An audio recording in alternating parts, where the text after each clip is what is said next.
So in electronics specifically, we are absolutely seeing not just people talking about reshoring and nearshoring, but very much an understanding in the supply chain world that they have to start thinking about resilience, and they have to start thinking about what happens if the country in which they manufacture is not accessible for whatever reason. And I think the reasons for that are multifold.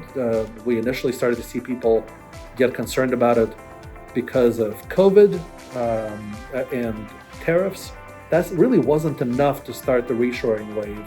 When it really started moving were the ocean freight bottlenecks, right? When the transit time from China went from 4 to 5 weeks to 25 weeks. In terms of pricing of what it costs to move things out of China, when we went 10x and then 20x on that price, all of a sudden the supply chain world tipped over and started to realize that it's not just the shutdowns, it's not just the tariffs, it's not just the slowdowns in ocean shipping, it's all of these things.